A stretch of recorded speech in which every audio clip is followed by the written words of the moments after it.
కార్యారంభం కంటే కార్యాంతము మేలు. ఆరంభించడం గొప్ప కాదు, దాన్ని సరిగ్గా ముగించడం నేర్చుకోవాలి. బైబిల్లో కొంతమంది వ్యక్తులు ఎలా ప్రారంభించారో ఎలా ముగించారో మనం చూద్దాం. కాబట్టి ఆరంభము క్రైస్తవ జీవితంలో ఏదైతే మనం ఆరంభించామో అది ముగించాలి. ఫిలిప్పీలకు రాసిన పత్రిక 1వ అధ్యాయం 6వ వచనం. ఫిలిప్పీలకు రాసిన పత్రిక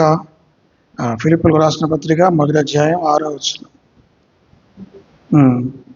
మీరు నాతో కూడా పాలువారై ఉండట చూచి మీలో ఈ సత్క్రియను ఆరంభించిన వాడు యేసుక్రీస్తు దినం వరకు దాన్ని కొనసాగించనని రూఢిగా నమ్ముతున్నాను. చూసారా? కాబట్టి ఈ సత్క్రియను ఆరంభించిన వాడు యేసుక్రీస్తు దినం వరకు దాన్ని కొనసాగిస్తాడు. పౌలుకు అంత నమ్మకం ఉంది. క్రైస్తవ జీవితంలో ఏదైతే మనం ప్రారంభించామో అది ముగించడానికి దేవుడు సహాయం చేశాడు. తీసుకొచ్చా? అయితే మనం ఆయనకు సహకరించాలి. ప్రభువుకు మనం సహకరిస్తే తప్పనిసరిగా ఆయన మనకు సహాయం చేస్తాడు.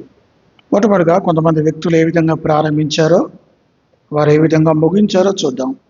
సమూయేలు గురించి ముందుగా సౌలు గురించి చూద్దాం. సౌలు చూడండి, 1 సమూయేలు 10వ అధ్యాయం 21, 24 వరకు. 1 సమూయేలు 10, 21 నుంచి చదవండి.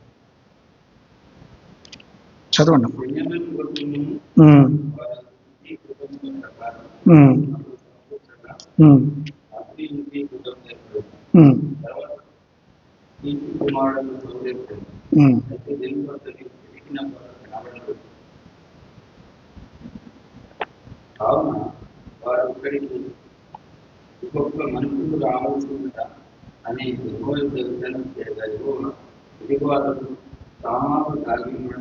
కాబట్టి ప్రారంభంలో ఈయన రాజు కాకముందు ఈ సమూయేలు ఎంతో తగ్గించుకున్నాడు, తను దాచుకున్నాడు.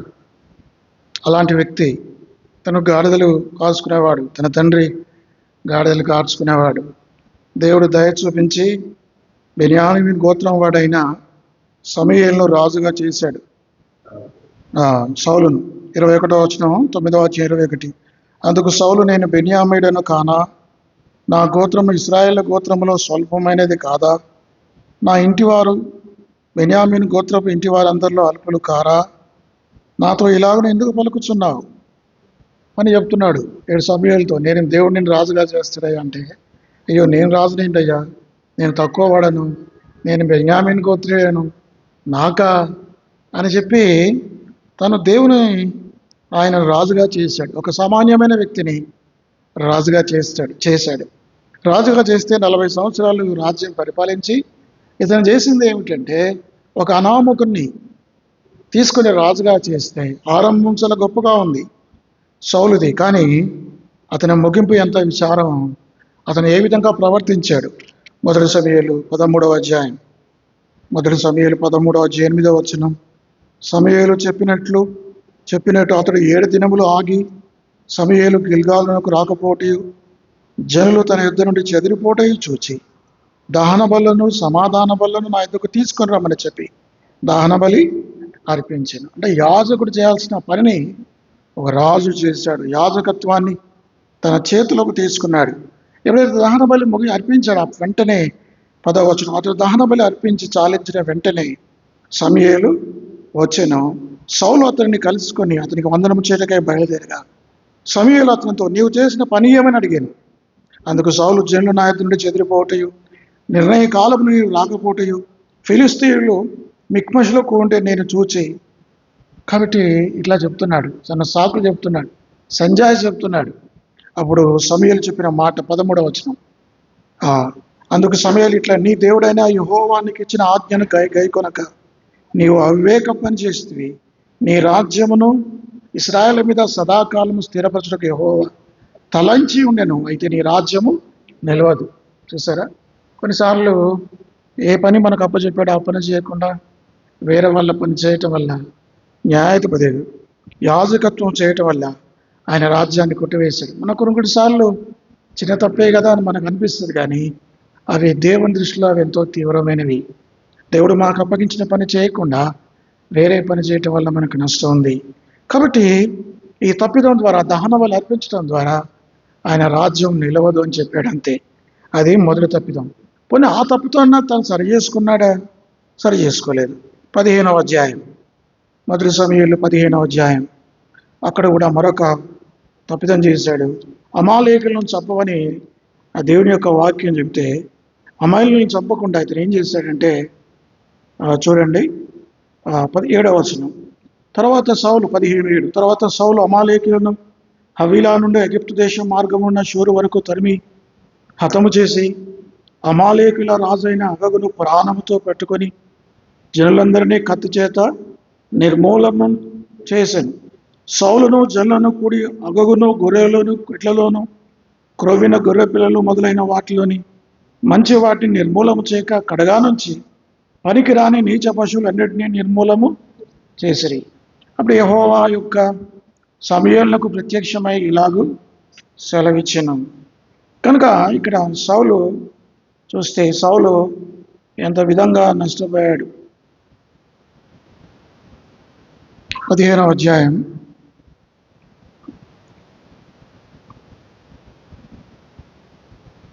ఇశ్రాయేలు ఐగుప్తులో నుండి వచ్చినప్పుడు మీరు వారికి ఉపకారము చేస్తే గనుక అమాలేకులతో కూడా నేను మమ్మల్ని నాశనం.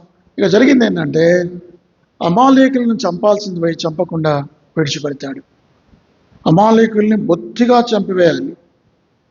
మరి చూడండి, అక్కడ 2వ వచనంలో ఉంది, సైన్యములకు అధిపతి యెహోవా సెలవిచ్చినది ఏమనగా అమాలేకులు ఇశ్రాయేలుకు చేసినది నాకు జ్ఞాపకమే.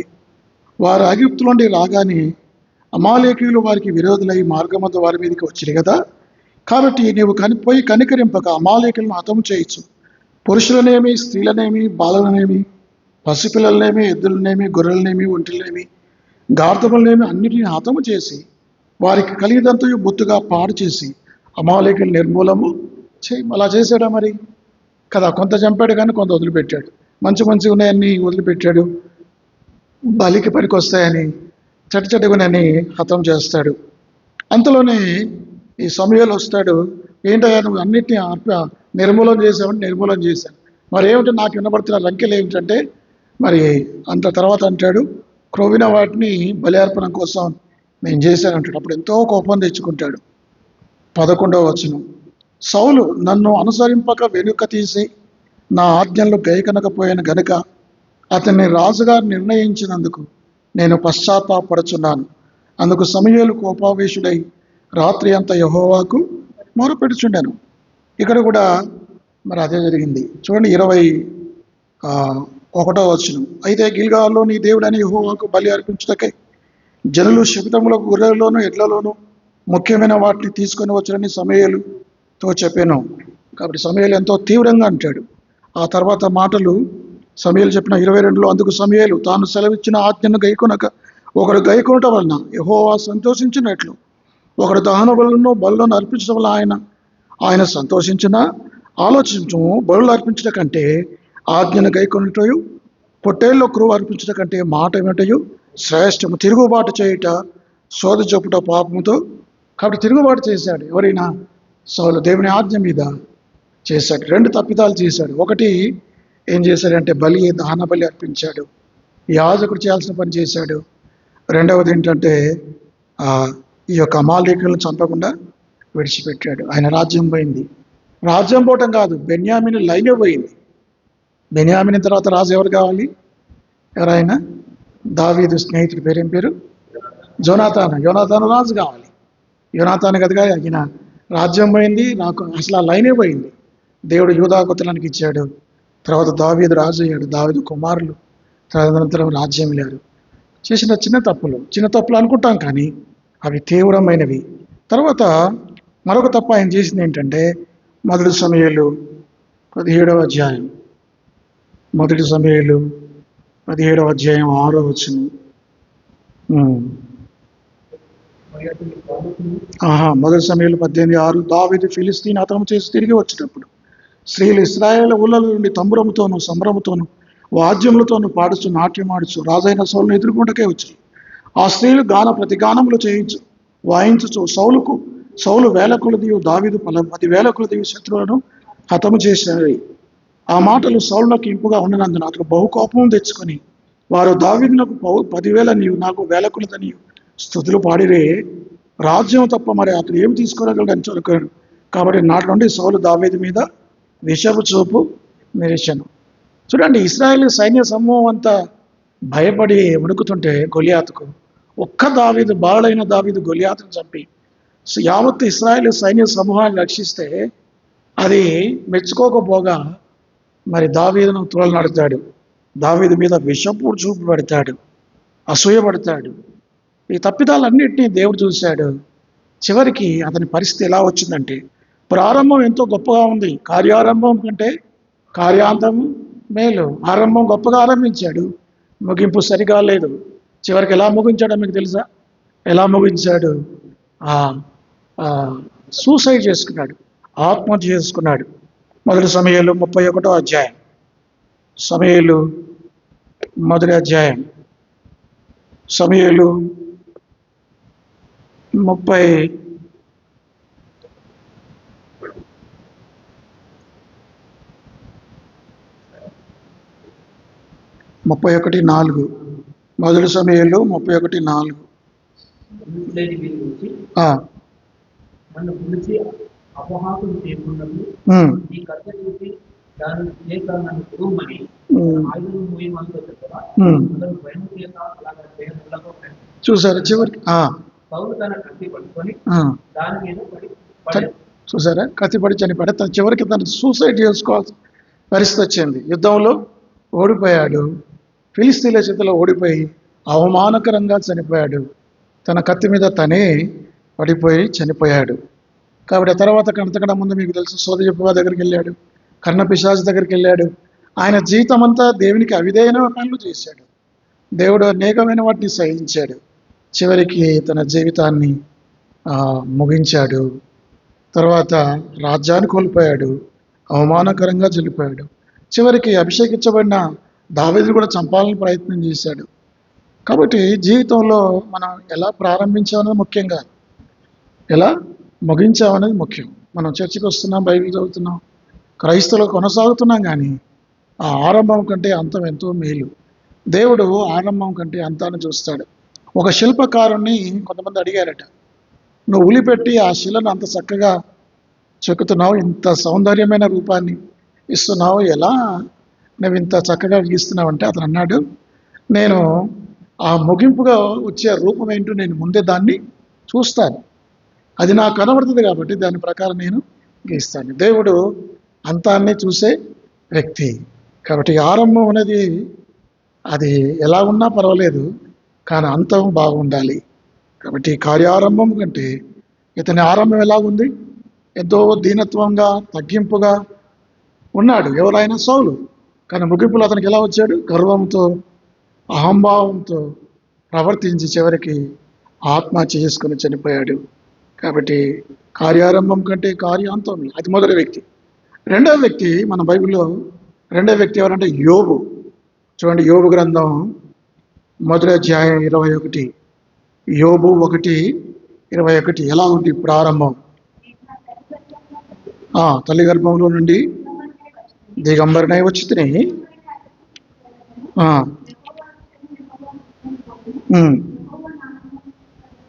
కానీ ఆరంభం ఎంత విచారంగా ఉందంటే అన్నీ కోల్పోయాడు కదా. ఆయన ఏం కోల్పోయాడంటే కుమారులు కుమార్తెలు చంపబడ్డారు. 7 కుమారులు 3 కుమారులు చంపబడ్డారు.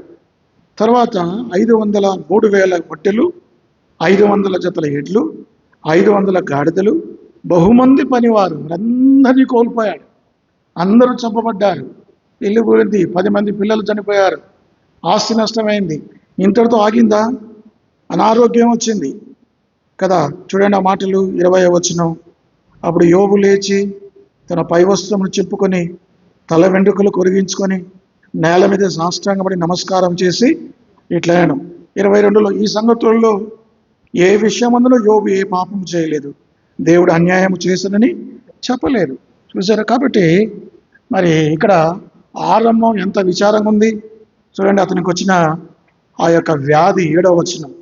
కాబట్టి యెహోవా కాబట్టి మొదటి అధ్యాయం 7వ వచనం, 2వ అధ్యాయం 2:7. కాబట్టి బయలు వెళ్ళి మొత్తెను.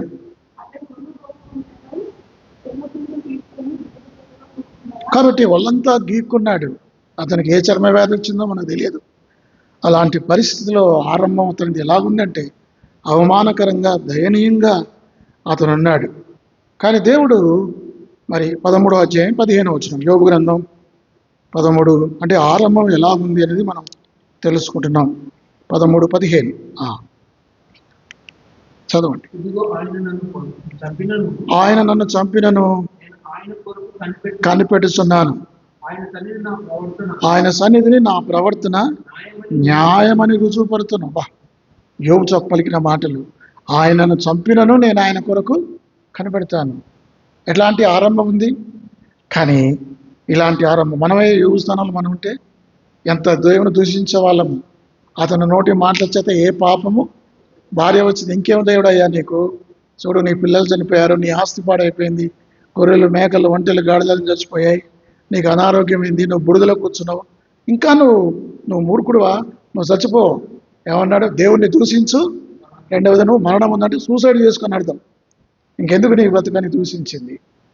అలాంటి పరిస్థితి, దయనీయమైన ప్రారంభం యోబుది అంత గొప్పగా లేదు. కానీ ముగింపు ఎలాగుంది? కార్యారంభం కంటే కార్యాంతము మేలు. 42వ అధ్యాయం యోబు గ్రంథం 42:12. యోబు గ్రంథం యోబును మొదట ఆశీర్వదించిన దానికంటే మర్యాదకముగా ఆశీర్వదించను. అతనికి 14,000 గొర్రెలను, 6,000 ఒంటెలను, 1000 జతల ఎడ్లను. కాబట్టి ఎంత మాత్రం అహంకారంగా అహంభావంగా లేడు యోబు, గర్వంగా లేడు. తన లాంటి పరిస్థితిలో కూడా తగ్గించుకున్నాడు, దీనుడయ్యాడు. దేవుడు ఆయన దర్శించాడు. ఆయన ముగింపు ఎంత గొప్పగా ఉందంటే రెండంతగా దీవించబడ్డాడు. ఆయనకు ముందున్నది 7,000 గొర్రెలు, ఇప్పుడు 14,000 గొర్రెలు ఇచ్చాడు. అంతకన్నా ముందు 3,000 ఒంటెలు, 6,000 ఒంటెలు ఇచ్చాడు. అంతకుముందు 500 జతల ఎడ్లు, 1000 ఎడ్లు జతల ఎడ్లు ఇచ్చాడు. అంతకుముందు 500 ఆడుగడతలు, 1000 ఆడుగడతలు ఇచ్చాడు. అంతకుముందు 10 మంది కుమారులు అయితే మరలా 10 మంది కుమారులు, అంటే ఆ 10 మంది కుమారులు చనిపోయారు. చనిపోయే వారు ఎక్కడికి వెళ్ళారు? పరలోకానికి వెళ్ళారు. ఎక్కడికి వెళ్ళారు వాళ్ళు? అంటే పరలోకంలో 10 మంది ఉన్నారు, భూలోకంలో 10 మంది, మొత్తం 20 మంది పిల్లలు కూడా ఆయనకున్నారు. ఆయన నరుని ఆయుష్కాలం ఎంత? 70 సంవత్సరాలు. ఈయన ఎంతకాలం బతికాడు? ఆయన ఆయుష్ను కూడా డబుల్ చేశాడు, 16వ వచనం. అటు తర్వాత యోబు 140 సంవత్సరాలు బ్రతికి తన కుమారులను 4 తరముల వరకు చూసారా? అంటే అన్నిట్లో కూడా డబుల్ ఫోల్డ్, రెండంతల దీవెనలు, ఆశీర్వాదాలు ఇచ్చారు. అంటే ఆరంభం బాగాలేదు, అంతం మాత్రం చాలా గొప్పగా ఆశీర్వాదకరంగా ఉంది. సౌలుకి ఎలా ఉంది? ఆరంభం బాగుంది కానీ అంతం బాగా లేదు. ప్రభా నా ఆరంభం ఎలా ఉన్నా పర్వాలేదు, నా అంతం బాగుండాలి ప్రభా అని మనం ప్రార్థన చేయాలి. కార్యారంభం కంటే కార్యాంతము మేలు. కాబట్టి గర్వం అనేది ఎంతో నష్టం తెస్తుంది. కాబట్టి ఆ విధంగా చేయలేదు, కానీ ఎంతో గొప్పదిగా ఉంది. కాబట్టి దేవుడు ఎప్పుడైనా సరే అంతాన్ని చూస్తాడు. చూడండి ఆ మాటలు, ఎన్నో మాట ఆదికాండం 37వ అధ్యాయం 28వ వచనం. ఆదికాండం 37 28వ వచనం, 37:28. మిద్యానీయులైన వర్తకులు ఆ మీదకి వెళ్ళుచుండగా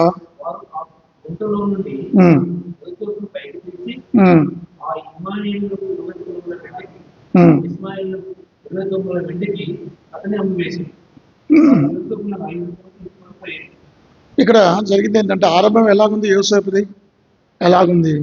గుంటలో ఆయన పడత్రోశారు. ఈ 10 మంది 12 మంది కుమారులు పాపం చిన్నవాడు యోసేపును ఏం చేశారంటే వాళ్ళని చంపాలని ప్రయత్నం చేశారు.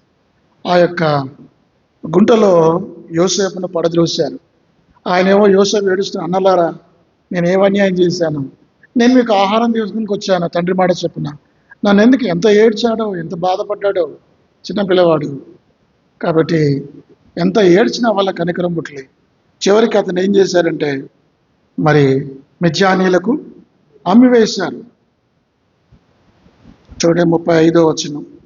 అతని కుమారులందరూ అతని కుమార్తెలందరూ అతని ఓదార్చుటకు యత్నం చేసిరి. అయితే ఓదార్పు పొందనొల్లక నేను అంగలార్చుచు మృతుల లోకము నా కుమారుని యొద్దకు వెళ్ళదనని చెప్పి అతని తండ్రి అతని కోసము ఏడ్చాడు. కాబట్టి యోసేపు ఇక్కడ ప్రారంభం గోతిలో పడదోశాడు, చెరసాల్లో ఉన్నాడు, బానిసగా మిద్యానుకు అమ్మివేశారు. 13 సంవత్సరాలు 17 సంవత్సరాల వయసులో గోతిలో పడద్రోయబడ్డాడు. 13 సంవత్సరాలు మరి ఎంతో బాధపడ్డాడు. అయితే చివరికి ఏం జరిగిందంటే అతని ప్రారంభం అలాగుంది, చెరసాల్లో వేయబడ్డాడు. కానీ చివరికి చూడండి 41వ అధ్యాయం 41 ముగింపు ఎలా ఉంది యోసేపుది చూద్దాం. ముగింపు యోసేపు 41:41. ఫరో చూడుము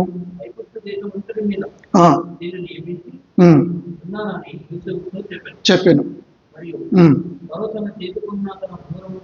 తీసి పెట్టి తొడిగించి వేసి ఎక్కించదు.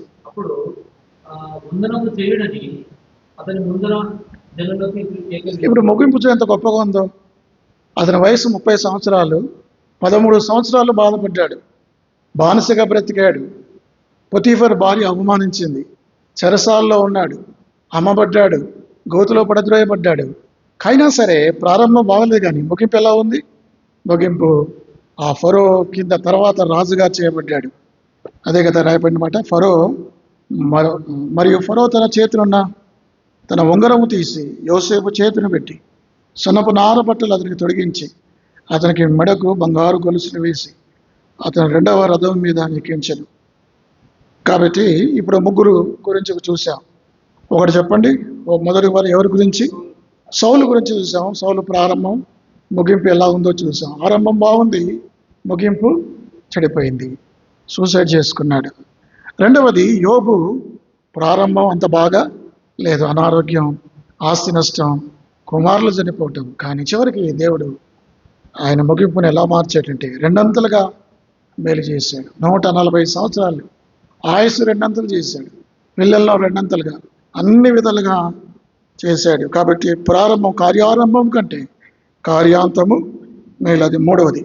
నాలుగవది ఏంటంటే పౌలు గురించి చూద్దాం. పౌలు యొక్క ఆరంభం ఎలా ఉంది? 2 కొరింథీ 11వ అధ్యాయం 23వ వచనం.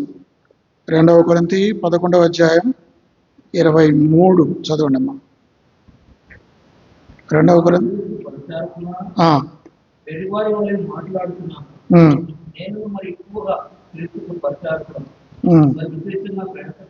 ప్రయాసపడితే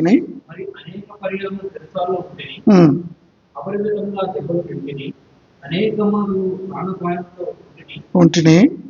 అంటే పౌలు యొక్క ఆరంభం, ఆయన పరిచర్యలో ఎన్ని దెబ్బలు తిన్నాడో, ఎన్ని శ్రమలు అనుభవించాడో ఇక్కడ రాయడం చూసింది. నేను చదువుతాను స్పీడ్గా. యూదుల చేత 5 మార్లు 1 తక్కువ 40 దెబ్బలు తింటిని, ముమ్మారు బెత్తముతో కొట్టబడి తిని, ఒకసారి రాళ్లతో కొట్టబడి తిని, ముమ్మారు ఓడ పగిలి శ్రమపడి తిని, ఒక రాత్రి మరులు సముద్రంలో గడిపి తిని, అనేక పర్యాయములు ప్రయాణములోను, నదుల వల్లైన ఆపదల్లోను, దొంగల వల్లైన ఆపదల్లోను, నా సోజనులైన ఆపదల్లోను, అన్యజనుల వల్లైన ఆపదలోను, పట్టణములో ఆపదలోను, అరణ్యములో ఆపదలోను, సముద్రంలో ఆపదల్లోను, కపట సహోదరుల వల్ల ఆపదలోను ఉంటిని. ప్రయాసముతోనూ కష్టముతోనూ, తరచుగా జాగరణములతోనూ, ఆకలి దప్పులతోనూ, తరచుగా ఉపవాసముతోనూ, చలితోనూ, దిగంబరత్వంతోనూ ఉంటిని. ఇంకనూ చెప్పవలసిన అనేకము. పౌలు తన జీవితంలో ఎలా ఆరంభించాడు? నిజంగా ఇటువంటి పరిస్థితి, ఎంత దయనీయమైన పరిస్థితితో మరి ఎన్ని శ్రమలు పొందాడు. కాబట్టి కార్యం ఆరంభించడం గొప్ప సంగతిగా. పౌలు ఆయన రక్షించబడిన తర్వాత పౌలు జీవితంలో ఎన్ని కష్టాలు, ఎన్ని శ్రమలు, ఎంత సువార్త ప్రకటించాడు, ఎన్ని మిషనరీ దండయాత్రలు చేశాడు. ఆరంభమే కాదు, ముగింపు కూడా చాలా గొప్పగా ఉంది. 2వ తిమోతి 4వ అధ్యాయం చూడండి. 2వ తిమోతి 4వ అధ్యాయం 7-8 వచనాలు.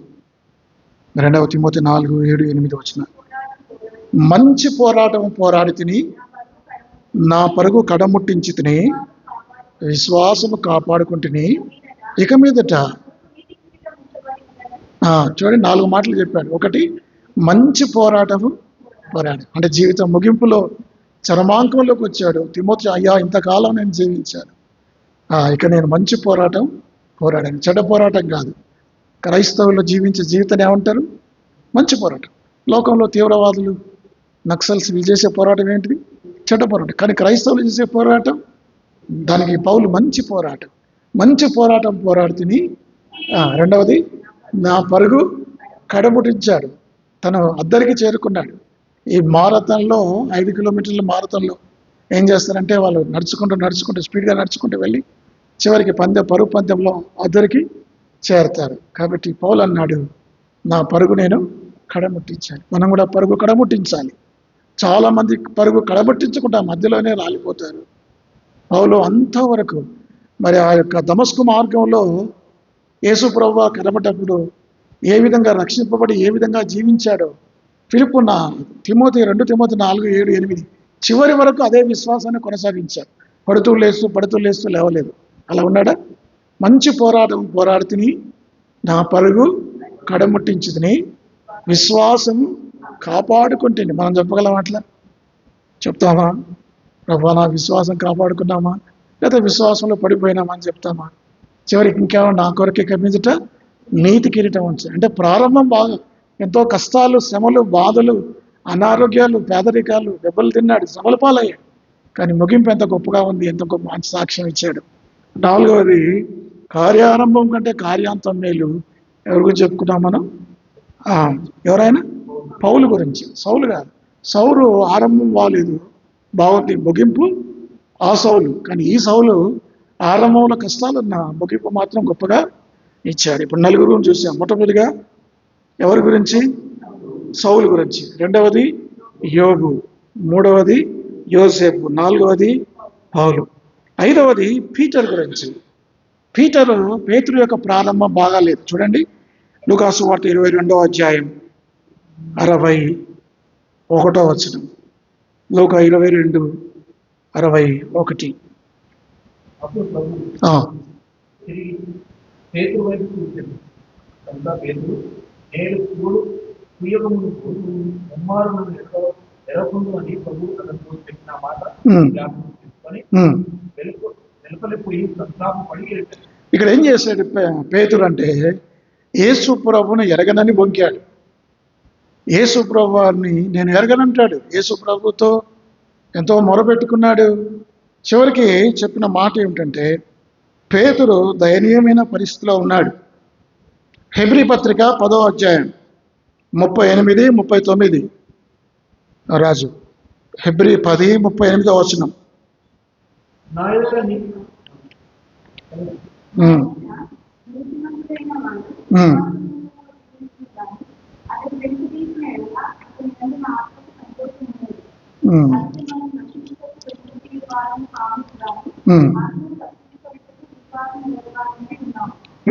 నీతిమంతుడే, నా ఎదుట నీతిమంతుడైన వాడు విశ్వాస మూలముగా జీవించును, కానీ అతడు వెనక తీసినేలా అతని యందు నా ఆత్మ ఉండదు.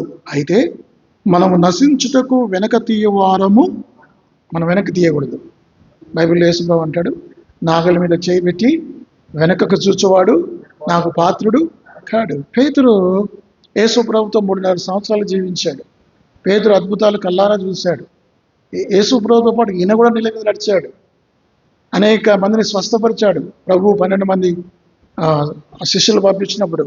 కానీ చివరికి ఏం చేస్తాడంటే, ఒక పని పిల్లకు, ఒక దాసరానికి 3 సార్లు నా ప్రభుని ఎరగని శపించుకున్నాడు, ఒట్టు పెట్టుకున్నాడు.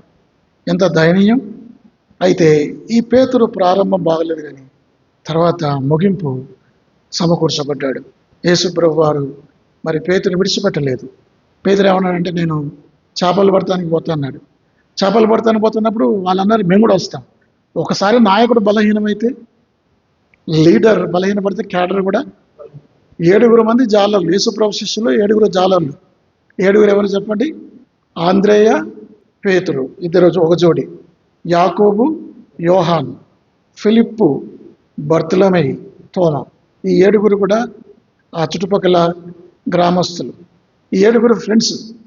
ఈ పేతురు వాళ్ళకి నాయకుడు. నేను నీళ్ళు చేపలు పడతా అంటే వాళ్ళు మేము కూడా వస్తాను. ఒకటి చెడింది కాక మిగతా వారు కూడా చెడగొడు. అప్పుడు యేసు ప్రభు వారు ఆ రాత్రంతా ప్రయాసపడ్డాడు, పేతురుకి ఏమీ దొరకలేదు. అప్పుడు ప్రభు అతన్ని సమకూర్చాడు. ప్రభుని చూశాడు. ప్రభు సుమి అన్నాడు, ప్రభువును అడిగాడు. చూడండి ఆ మాటలు, యోహాను సువార్త. అంటే పేతురు ఏ విధంగా సమకూర్చబడ్డాడు. యోహాను సువార్త 21వ అధ్యాయం 21:15. యోహాను కుమారుడమైన సీమోను, వీరికంటే నీవు నన్ను ఎక్కువగా ప్రేమించున్నావు అని అడగగా అతడు, అవును ప్రభువా, నేను నిన్ను ప్రేమించున్నానని నీవే ఎరుగుదువని ఆయనతో చెప్పిన. అది మొదటిసారి. రెండవసారి, యేసు నా గొర్రెల్ని మేపుమని చెప్పాను. మరలా ఆయన, యోహాను కుమారుడమైన సీమోను, నన్ను ప్రేమించున్నావు అని రెండవసారి అడగగా అతడు, అవును ప్రభువా, నేను ప్రేమించున్నా నీవే ఎరుగుదువని ఆయనతో చెప్పాను. మూడవసారి, ఆయన గొర్రెలకు ఆయమని. మూడవసారి ఆయన, యోహాను కుమారుడైన సీమోను, నన్ను ప్రేమించున్నావా అని అతను అడిగాను. నన్ను ప్రేమించున్నావు అని మూడవసారి అతన్ని అడిగినందుకు పేతురు వ్యసనపడి, ప్రభువా, నీవు సమస్త మెరిగిన వాడవు, నిన్ను ప్రేమించా నీవే ఎరుగుతావని ఎందుకు 3 సార్లు అడిగాడు యేసు ప్రభువారు? 3 సార్లు బొంకాడు కాబట్టి 3 సార్లు కూడా, అంటే పబ్లిక్గా చేసిన పాపాలు పబ్లిక్గా ఒప్పుకోవాలి, రెస్టరేషన్ జరగాలి, సమకూర్పు జరిగింది. మొత్తానికి ఆరంభం బాగాలేదు పేతురుది. కానీ తర్వాత ఆ పేతురు మీద దేవుడి సంఘాన్ని కట్టాడు.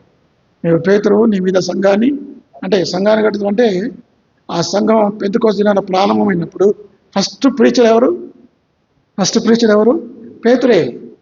పేతుర్ని ఆయన ఏమంటారంటే ఫస్ట్ పోప్ అంటారు, రోమన్ కేథలికోలు. అంత ఆధిక్యం ఇచ్చాడు, ఎంతో సువార్త ప్రకటించాడు, ఎంతో చేశాడు.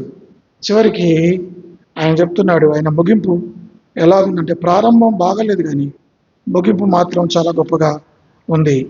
చూడండి ఆ మాటలు, ఆయన ఏ విధంగా చనిపోయాడో దేవుని వాక్యంలో ఉంది. ఎక్కడున్న మాటలు, మొదటి పేతురు ఆ విధంగా ఏ విధంగా చనిపోయాడో చూద్దాం. మొదటి పేతురు 2వ పేతురేమో 2వ పేతురు 1వ అధ్యాయం 13వ వచనం. మరియు మన ప్రభువైన యేసుక్రీస్తు నాకు సూచించిన ప్రకారము నా గుడారము త్వరగా విడిచిపెట్టవలసి వచ్చినని ఎరిగి, నేను ఈ గుడారములో ఉన్నంత కాలం ఈ సంగతులను జ్ఞాపకం చేసుకొని మిమ్మల్ని రేపు న్యాయమని ఎంచుచున్నాను. నేను మృతి పొందిన తర్వాత కూడా మీరు నిత్యము వీటిని జ్ఞాపకం చేసుకున్నట్లు జాగ్రత్త చేతును. కాబట్టి నేను సరిపోతున్నానని ఆయనకు తెలిసింది. ప్రభువు నాకు సూచించిన ప్రకారం, ఎక్కడున్న మాటలు 13, మరియు మన ప్రభువైన యేసుక్రీస్తు నాకు సూచించిన ప్రకారము నా గుడారము త్వరగా విడిచిపెట్టవలసి. అంటే యేసు ప్రభు వారు ఏమని సూచించారు? నేను నడుము కట్టి వేరొక నిన్ను ఎత్తుకొని వెళ్తాడు. అంటే యేసు ప్రభు వారు ఇట్లా సిలువగా నెట్టెలుగా సిలువ పెడితే పేతురు ఎలా వేయబడ్డాడు? తల కిందలుగా సిలువ వేయబడ్డాడు. కాబట్టి గొప్ప పరిచర్య చేశాడు. కాబట్టి శిష్యుల్లో 12 మందిలో గొప్ప పేరు, గొప్ప సేవ చేసిన వ్యక్తి, ప్రభు కొరకు హతసాక్షుడై, అందరూ హతసాక్షులయ్యారు. కానీ పేతురు జీవితం ఆరంభం గొప్పదిగా ఉంది. కాబట్టి కార్యారంభం కంటే కార్యాంతము మేలు. ఎన్నో చూసాం మనం ఇప్పుడు 5. 6వది ఇస్కరియోతు యూదా అనేవాడు యేసు ప్రభు వారి శిష్యుల్లో 11 మంది గలిలీయులు. ఎంతమంది గలిలీయులు? యేసు ప్రభు వారు జీవించే రోజుల్లో ఇశ్రాయేలు దేశం 2 భాగాలు, ఉత్తరాన గలిలయ, దక్షిణాన యూదయ అనేది పుణ్యక్షేత్రం. అక్కడ యెరూషలేము ఉంది, బెత్లెహేము ఉంది. యూదయ ప్రాంతం ప్రసిద్ధిగాంచింది. 11 మంది గలిలీయులే. ఒకే ఒక్కడు ఇస్కరియోతు యూదయ ప్రాంతం నుంచి ప్రభు ఏరుకోరి శిష్యుడిగా చేసుకున్నాడు. అలాంటి శిష్యుడైన వాడు చేసుకొని తనకి డబ్బు సంచి కూడా అప్పచెప్పాడు. అయితే ఇతను ఏం చేశాడంటే, మరి చివరికి యేసు ప్రభువును అమ్ముకున్నాడు. యేసు ప్రభువుని ఏం చేశాడు? అమ్మివేశాడు. 30 వెండి నాల కోసం అమ్మివేశాడు. ఎంత దౌర్భాగ్యం! ఇదే మత్తయి సువార్త 10వ అధ్యాయంలో మనం చూస్తే ఎంత పరిచర్య చేశాడు ఈయన. మత్తయి సువార్త 10వ అధ్యాయం 1వ వచనం. మత్తయి 10:1. పిలిచి బెల్లగొట్టకును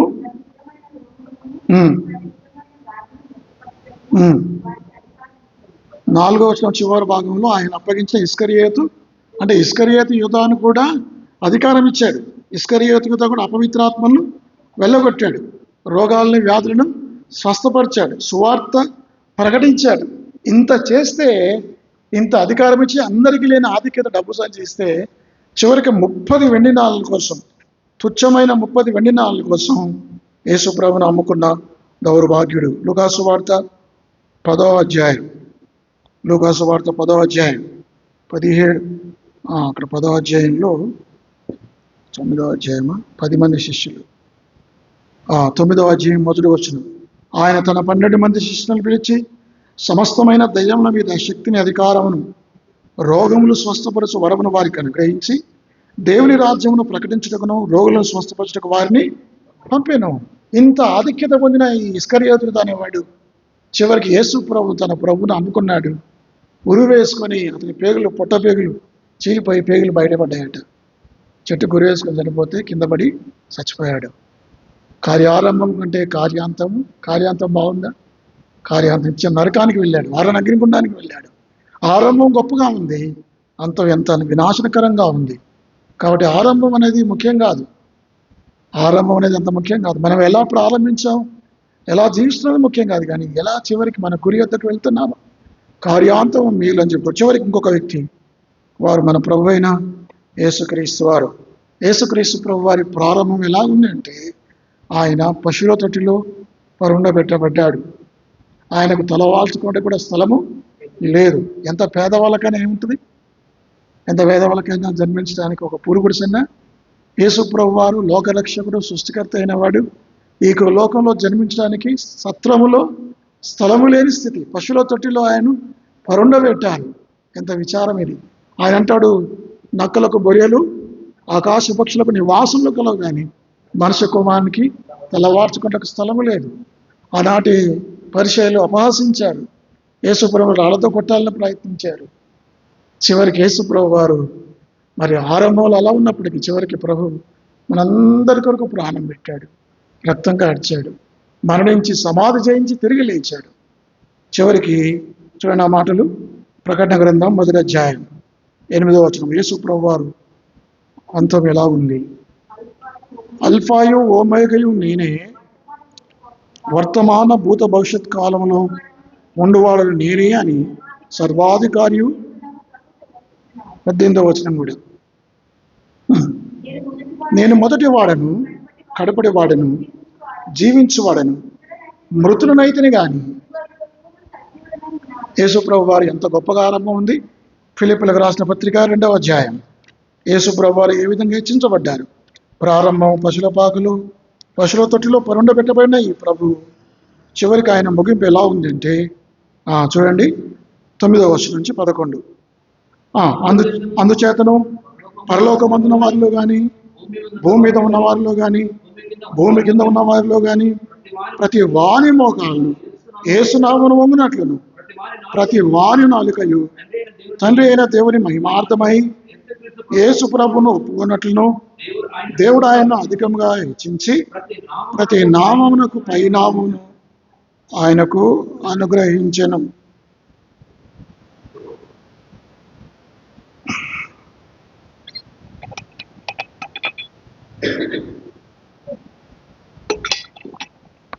కార్యారంభం కంటే కార్యాంతం మీరు 7 వ్యక్తం చేశాం కదా.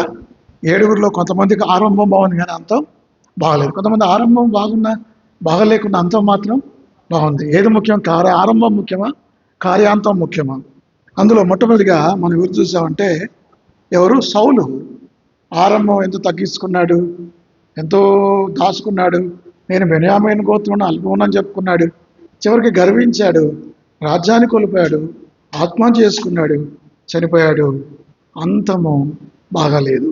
రెండో వ్యక్తి యోబు. ఆయన ఆరంభం బాగాలేదు కానీ అంతం చాలా గొప్పగా ఉంది. ఎంతో అనారోగ్యం పాలయ్యాడు, కుమార్తెలు చనిపోయారు, ఆస్తి అంతా నష్టపోయింది, భార్య అపహసించింది, స్నేహితులు అవమానించారు. కానీ చివరికి దేవుడు మాత్రం రెండంతలుగా ఆయనను దీవించాడు, ఆశీర్వదించాడు. కాబట్టి కార్యారంభం మనం ప్రార్థన చేయాలి. ప్రభువా, నా ఆరంభం కాదు ప్రభువా, నా అంతం బాగుంటాడు చేయి.